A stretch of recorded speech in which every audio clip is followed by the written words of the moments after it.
Pengurusan harta pusaka dalam kalangan masyarakat merupakan satu prosedur penting yang perlu difahami oleh semua pihak. Masih ramai individu yang memandang remeh mengenai wasiat dan perancangan harta pusaka. Menurut Majlis Agama Islam Selangor, hampir 70 bilion ringgit nilai harta pusaka dengan majoriti umat Islam tidak dituntut sejak merdeka sehingga ke hari ini. Persoalannya, sejauh mana tahap pengetahuan masyarakat terhadap proses pengagihan harta pusaka di Malaysia? Yang saya pernah dengar faraid, walaupun saya tak pernah mengalami sendiri belum lagi, tapi faraid, hibah semua, itu yang saya tahulah dari segi pembagian yang 2 lelaki 1 perempuan. Yang saya faham tentang hibah sebab pernah berlaku dekat dalam family saya. Mak saya siap-siap masih hidup ni, dia dah bagi siap-siap untuk anak-anak dia. Contohnya kebun. Semua kami 5 beradik dan dia siap-siap bahagilah. Bahagian kebun A dia dah bagi siap untuk anak. Yang ni rumah apa semua dia dah bagi siap-siap dan kita pergi pejabat tanah sign sama-sama kat sana. Dia lebih pada lelaki, pihak lelaki. Kalaulah si mati tu dia wasiatkan ke semua harta dia kan, untuk something, contohnya untuk infak ke apa semua, dia cuma 2/3 je valid, 2/3 je valid. Yang lain semua saya kena dia memang reserve untuk family kan. Memang patut buat secara terancang. Bukan macam apabila dah terdesak, macam dah ada waris-waris yang meninggal ataupun ada tuan punya harta pusaka itu meninggal, sibuk untuk apa? Untuk nak bahagi-bagikan. Jadi bila kebanyakan kita ni, bila benda tu dah terlepas ataupun dah menjadi macam masalah besar, barulah menyalahkan sana, menyalahkan pihak sini kan. Kelewatan pengagihan, perebutan dalam kalangan waris serta perselisihan faham terhadap konsep wasiat, faraid serta harta sepencarian adalah antara masalah utama dalam pengagihan harta pusaka. Lebih membimbangkan, kegagalan waris mengurus harta pusaka sehingga dibekukan dibimbangi membuka ruang kepada kegiatan penyelewengan harta pusaka oleh pihak yang ingin mengambil kesempatan. Akibatnya, harta yang ditinggalkan tidak dapat dimanfaat sebaiknya oleh waris demi kelangsungan hidup. Sama ada waris maupun pihak berwajib, kedua-duanya harus menjalankan tanggungjawab bagi meminimalkan masalah harta pusaka daripada terus membarah. Mungkin ada banyak rakyat Malaysia di luar sana yang masih kurang cakna akan konsep pengagihan harta pusaka. Macam kita cerita tadi lah Fariha, ada harta pun susah, tak ada harta pun susah. Yang kita nak jaga ahli-ahli keluarga kita dan menjadi tanggungjawab ya setiap ibu dan ayah, dan kalau ada anak-anak dan sebagainya, takkan kita nak tinggalkan mereka dengan hutang ataupun kepincangan sebelum kita meninggalkan dunia ini. Menjadi tanggungjawab kita. Betul. Hari ini kita mungkin nak berikan sedikit pemahaman tu penting kan. Kadang-kadang kita rasa macam saya ingatkan wasiat tu untuk keluarga, rupanya wasiat tu bukan untuk keluarga. Saya ingatkan hibah tu assumptions. Very bad. Very bad. Okay. So, we continue this discussion. Baik. Kita nak perkenalkan ini antara individu penting juga kalau berkenaan dengan pembahagian harta pusaka dan sebagainya. Kita kenalkan Datuk Muhammad Azmi Muhammad Zain, merupakan Ketua Pengarah Jabatan Ketua Pengarah Tanah dan Galian Persekutuan. Assalamualaikum Datuk. Waalaikumsalam. Dan terima kasih kerana bersama kita untuk menyuluh sikit kegelapan bila kita cakap tentang gelap ni, sebab kadang-kadang orang macam awak tak cakap faham, kan? Assume je kita main hentam kromo kata palatau kan. Jadi kita akan mulakan dengan apa yang dimaksudkan dengan harta pusaka ni. Berapa jenis dia ada? Secara umumnya, harta pusaka kita boleh kategorikan kepada 2 kategori. Pertama, harta yang melibatkan harta tidak alih.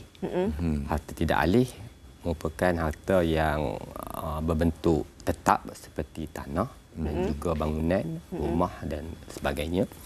Manakala kategori kedua, harta tidak alih. Harta tidak alih. Harta tidak alih merupakan harta yang berbentuk wang tunai, saham seperti saham ASB, tabung haji, simpanan dan kereta yang berbentuk yang boleh inilah. Yang boleh kita transfer lah, yang mudah alih. Yang itu harta tidak alih lah. Okey. So kebanyakannya melibatkan dua kategori tadi itulah. So apabila berlaku sesuatu kematian, biasanya yang mati akan meninggalkan dalam bentuk dua kategori tadi itulah. Sama ada harta tidak alih dan juga harta alih. Okey. Harta tidak alih, harta alih. Okey, ini antara yang diperkatakan dua kategori ni. Tapi kalau misalnya kalau anak-anak dah tahu awal kan, macam kadang ada segelintir ibu bapa yang bagi tahu okey ini masa hayatnya, hidupnya bagi tahu ini begini. Okeylah anak-anak tahu, boleh menuntut. Tapi mungkin tak sempat pun nak bagi tahu. Kan.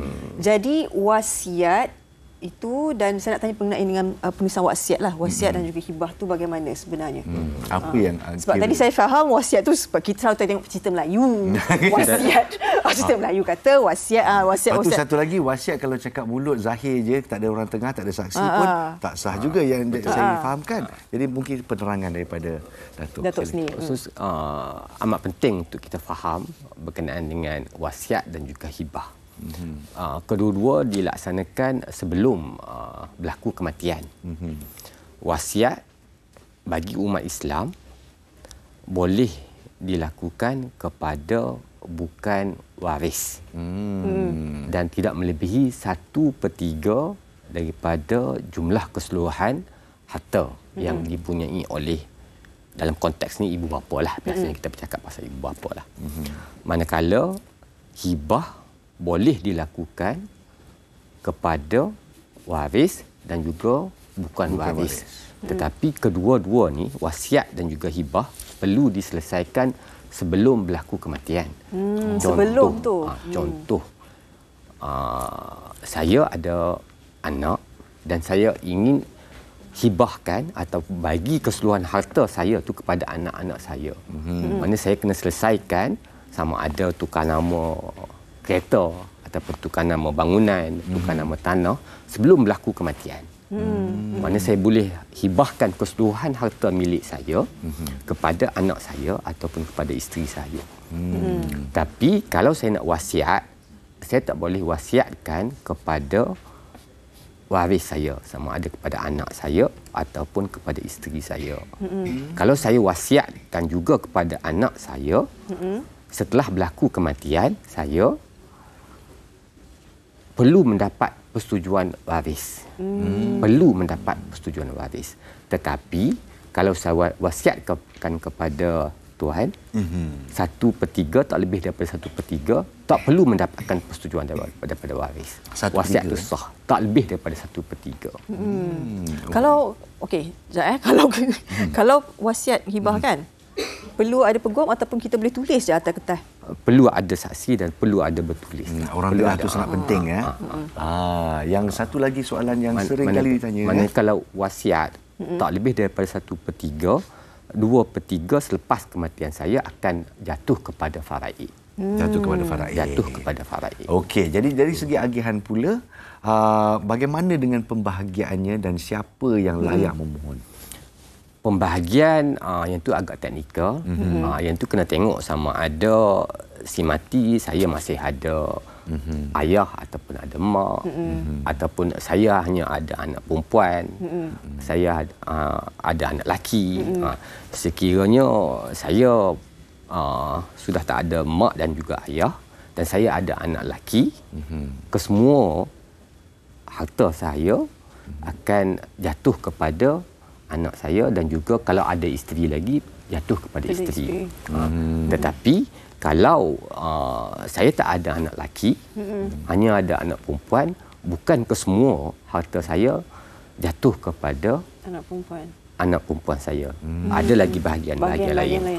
Tapi sekiranya saya masih ada ibu ataupun saya masih ada ayah, sebahagian daripada harta saya akan dibagi kepada mak dan juga ayah saya.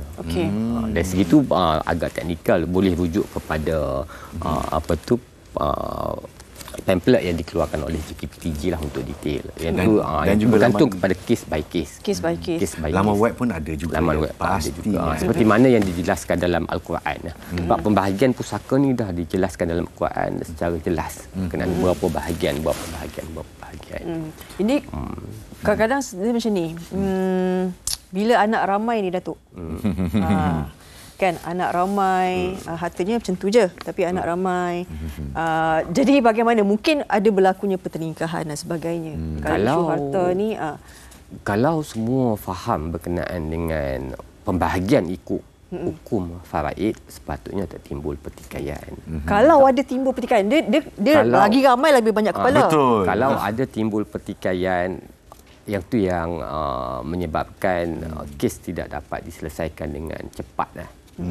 Tetapi ada juga keluarga yang telah bersepakat. Dia tidak dah agih-agihkan berdasarkan kepada persetujuan masing-masing dan tidak mahu ikut hukum faraid. Yang tu pun boleh. Boleh. Saya sendiri dulu semasa ayah saya meninggal, saya dah pergi buat permohonan dekat JKPTG di Kelantan dan adik-beradik saya dah berpakat dan kita pergi pada hari bicara dan pegawai berkenaan memaklumkan kalau ikut hukum faraid agihannya macam ni. So adik-beradik saya kata okey, saya bersetuju dengan hukum faraid, saya ambil dulu, lepas tu kita agihkan ikut apa yang dah dipersetujui. Ambil dulu ikut faraid tu dulu. Kita kena terima dulu hukum faraid sebab hukum faraid ini satu kefarduan yang kita mesti terima. Lepas tu bila kita terima hukum berdasarkan kepada agihan hukum faraid, kita nak buat berdasarkan kepada muafakat boleh. Barulah musyawarah awak sikit, satu Ya, kau, begitu. satu Kalau aku. kes Macam tu. berlaku gitu cepat. Tapi yang jadi masalahnya waris tak bersetuju. Tak bersetuju untuk mengagihkan bersetuju. ke tak bersetuju untuk menerima faraid? Tak bersetuju Salah satu. untuk menerima faraid dan juga tak bersetuju dengan Bila nak semua? Amboi. sebab ada kes yang bila dah berbincang sebelum datang bicara bersetuju, tapi bila pergi depan pegawai yang membicarakan kes tak bersetuju. Yang tu yang berlaku, Ada tak pandangan dapat kedua. diselesaikan dalam satu kali bicara lah. Jadi macam mana pula dengan keadaan harta-harta yang tidak dituntut mengikut satu laporan di utusan Malaysia ya. Tahniah kepada jabatan kerana mengagihkan 54.7 bilion nilai harta yang diselesaikan sejak tahun 2016. Jadi tahniah. Tapi setakat ini 60,000 kes masih belum diselesaikan. Macam mana boleh jadi macam tu? Macam mana ada orang yang tak nak selesaikan agihan harta pusaka dia? Ada ke orang macam tu? Yang 60,000 kes tertunggak berlaku terutamanya semasa tempoh pandemik lah pada tahun 2020 dan juga penghujung 2019. Sebab pada masa tu kes-kes tidak dapat dibicarakan. Walau bagaimanapun pada masa ini JKPTG telah mengambil beberapa langkah untuk menyelesaikan kes-kes tertunggak. Kita telah memperkenalkan klinik penyelesaian kes pusaka yang telah dilancarkan oleh Yang Berhormat Menteri, Yang Berhormat Datuk Seri Taqiyuddin di Parlimen SID pada bulan 2 tahun ini.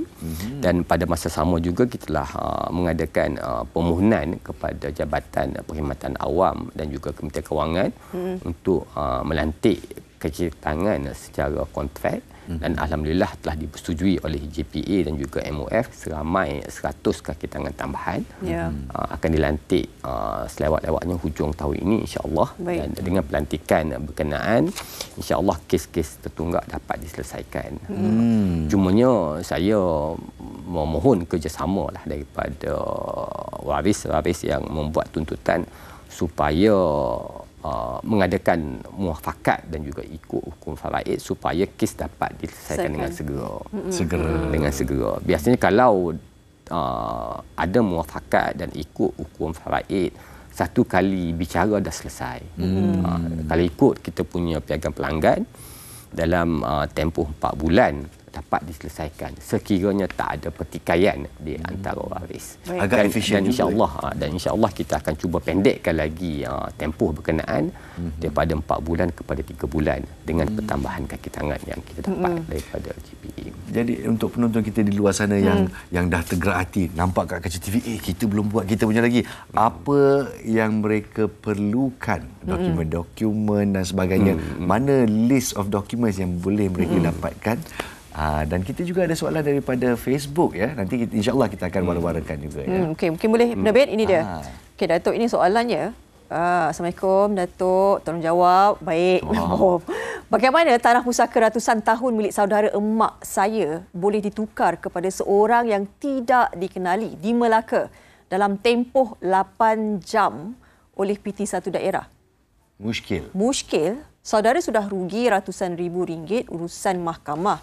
Pemilik tanah baru dah meninggal. PRRM dah kata pemilik baru salah daripada segi undang-undang. Proses tukar milik masih belum boleh buat atas birokrasi PTD. Rala atas tindak tanduk penguasa pusaka kecil daerah, minta bos jawab. Terima kasih. Dia bos besar dia minta jawab. Silakan bos. Okey. Biasanya apabila dikemukakan dokumen kepada Jabatan Ketua Pengarah Tanah dan Galian, kita berdasarkan kepada dokumen yang diakui sah oleh pejabat tanah. Maknanya mana-mana grant yang kita terima daripada pejabat tanah, kita akan buat agihan berdasarkan kepada pengesahan yang kita terima daripada pejabat tanah.